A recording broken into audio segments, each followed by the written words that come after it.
Crônicas do Amanhecer. Por Feijão, Centro Espírita Allan Kardec de Balneário Gaivota. 6 de março de 2022. Estudante que se diz nazista alemão reencarnado é alvo de operação da PF, parte 2. Um estudante do Instituto Federal do Paraná IFP que se auto-intitula um nazista alemão reencarnado foi alvo de uma operação de busca e apreensão da Polícia Federal na manhã de 17/11. Segundo a instituição, o caso do estudante já era acompanhado internamente.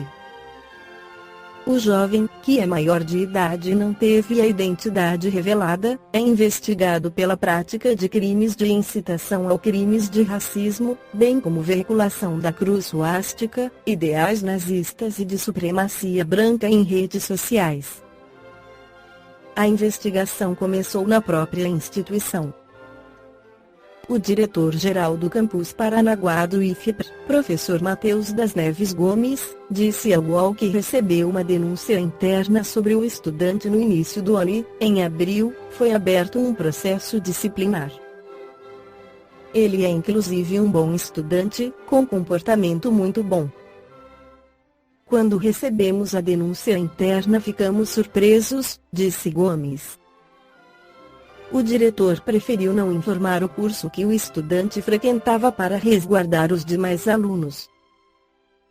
Segundo as investigações da Delegacia de Paranaguá, o jovem divulgava conteúdos com mensagens depreciativas e imagens de menosprezo acerca do povo judeu, além de vídeos e fotos dos massacres ocorridos em escolas nas cidades de Suzano, SP, em 2019, e em Columbine, Iowa, em 1999. Após o cumprimento da ordem judicial, o jovem teve seus dispositivos eletrônicos confiscados e foi ouvido na Delegacia de Polícia Federal de Paranaguá. Com análise do conteúdo, a Polícia Federal pode concluir as investigações ou mesmo identificar outros envolvidos.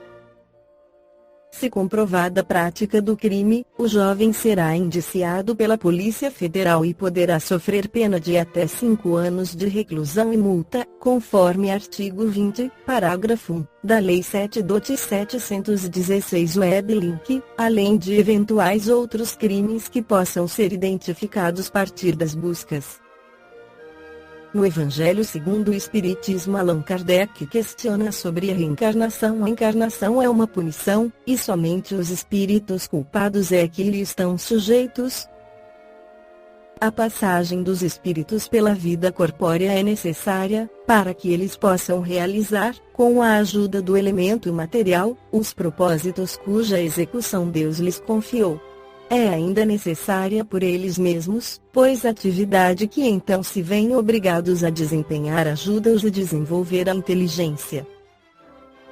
Deus, sendo soberanamente justo, deve aquinhoar equitativamente a todos os seus filhos. É por isso que ele concede a todos o mesmo ponto de partida, a mesma aptidão, as mesmas obrigações a cumprir e a mesma liberdade de ação. Todo privilégio seria uma preferência, e toda preferência uma injustiça. Mas a encarnação, para todos os espíritos, é apenas um estado transitório. É uma tarefa que Deus lhes impõe, no princípio da existência, como primeira prova do que farão do seu livre-arbítrio. Os que executam essa tarefa com zelo, sobem rapidamente, de maneira menos penosa, os primeiros degraus da iniciação, e gozam mais cedo o resultado do seu trabalho. Os que, ao contrário, fazem mau uso da liberdade que Deus lhes concede, retardam o seu progresso. E é assim que por sua obstinação, podem prolongar indefinidamente a necessidade de se reencarnarem. E é então que a encarnação se torna um castigo. Observação: uma comparação vulgar nos fará melhor compreender esta diferença. O estudante não atinge os graus superiores, sem ter percorrido a série de classes que o levam até lá. Essas classes, por mais trabalho que exijam, são o meio de atingir o fim, e não uma punição. o estudante laborioso abrevia a caminhada, encontrando menos dificuldades. Acontece o contrário com aquele que a negligência e a preguiça obrigam a repetir certas classes. Não é, porém, o estudo, que constitui uma punição, mas a obrigação de recomeçá-lo em cada classe. É o que se passa com o homem na Terra.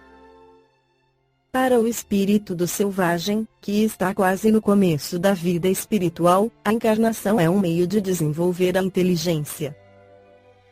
Mas, para o homem esclarecido, em que o senso moral está largamente desenvolvido, e que se vê obrigado a repetir as etapas de uma vida corporal cheia de angústias, enquanto já podia ter atingido o fim, é um castigo, pela necessidade em que se acha de prolongar a sua permanência nos mundos inferiores e infelizes. Aquele que, ao contrário, trabalha ativamente para o seu progresso moral, pode não somente abreviar a duração de sua encarnação material, mas franquear de uma vez os graus intermediários, que o distanciam dos mundos superiores. Os espíritos não poderiam encarnar-se uma só vez no mesmo globo, e passar suas diferentes existências em diferentes esferas. Esta opinião seria admissível, se todos os homens estivessem na Terra, exatamente no mesmo nível intelectual e moral. As diferenças existentes entre eles, desde o selvagem até o homem civilizado, revelam os graus que tem de percorrer. A encarnação, aliás, deve ter uma finalidade útil. Ora, qual seria a finalidade das encarnações efêmeras, das crianças que morrem em tenra idade? Teriam sofrido sem qualquer proveito, nem para elas nem para os outros? Deus, cujas leis são todas soberanamente sábias, nada faz de inútil.